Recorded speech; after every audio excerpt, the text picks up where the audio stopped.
नमस्कार, मैं हूं अरविंद कुमार पांडे और आप देख रहे हैं बवंडर न्यूज।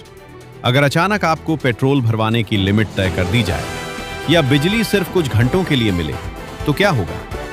ईरान इजरायल युद्ध के बाद दुनिया के कई देशों में एनर्जी संकट गहराता जा रहा है। अगर भारत में एनर्जी लॉकडाउन लागू हुआ तो पेट्रोल डीजल पर राशनिंग, बिजली कटौती और गैर जरूरी यात्रा पर रोक लग सकती है। क्या भारत इसके लिए तैयार है? दुनिया इस वक्त एक बड़े ऊर्जा संकट की तरफ बढ़ रही है। ईरान इजरायल युद्ध के बाद कई देशों में हालात इतने बिगड़ गए हैं कि वहां एनर्जी लॉकडाउन तक लागू करना पड़ रहा है। लेकिन बड़ा सवाल, अगर भारत में ऐसा हुआ तो क्या क्या बंद हो सकता है और क्या हम इसके लिए तैयार हैं? सबसे पहले समझते हैं एनर्जी लॉकडाउन आखिर है क्या। जब किसी देश में पेट्रोल, डीजल, गैस और बिजली की भारी कमी हो जाती है तो सरकार ऊर्जा बचाने के लिए कड़े नियम लागू करती है, जैसे सीमित बिजली सप्लाई, पेट्रोल डीजल की राशनिंग, ऑफिस और स्कूल के समय में कटौती। हाल ही में फिलीपींस ऐसा करने वाला पहला देश बना है जहां मॉल्स के टाइम तय कर दिए गए और एक बार में पेट्रोल भरवाने की लिमिट लगा दी गई। स्थिति सिर्फ एक देश तक सीमित नहीं है। पाकिस्तान में स्कूल बंद, वर्क फ्रॉम होम लागू। श्रीलंका में हर हफ्ते एक दिन छुट्टी। बांग्लादेश में बिजली कटौती। वियतनाम में पेट्रोल 50 से 60% महंगा।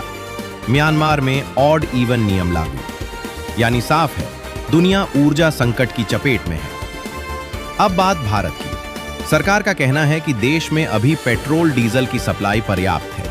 रिफाइनरियां पूरी क्षमता से काम कर रही हैं, लेकिन सच्चाई ये भी है कि कच्चा तेल करीब $120 प्रति बैरल तक पहुंच चुका है और तेल कंपनियों को रोजाना करीब 2400 करोड़ रुपए का नुकसान हो रहा है। इसमें Indian oil corporation, Bharat petroleum और हिंदुस्तान पेट्रोलियम जैसी कंपनियां शामिल हैं। अब सबसे बड़ा सवाल, अगर भारत में एनर्जी लॉकडाउन लागू हुआ तो क्या होगा? संभावित पाबंदियां, तय समय पर बिजली कटौती, मॉल, ऑफिस, दुकानों के समय में कमी, स्ट्रीट लाइट और विज्ञापन, लाइट बंद, इंडस्ट्री में ऊर्जा उपयोग की सीमा। और भी सख्त कदम उठाए जा सकते हैं।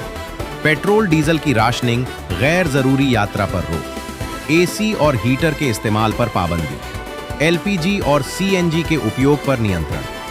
फिलहाल भारत में हालात काबू में है, लेकिन अगर मिडिल ईस्ट में तनाव बढ़ता रहा तो आने वाले दिनों में असर भारत पर भी दिख सकता है। क्या देश इसके लिए तैयार है और क्या हमें अभी से ऊर्जा बचत शुरू कर देनी चाहिए? ये सवाल अब हर नागरिक के सामने है। फिलहाल के लिए बस इतना ही।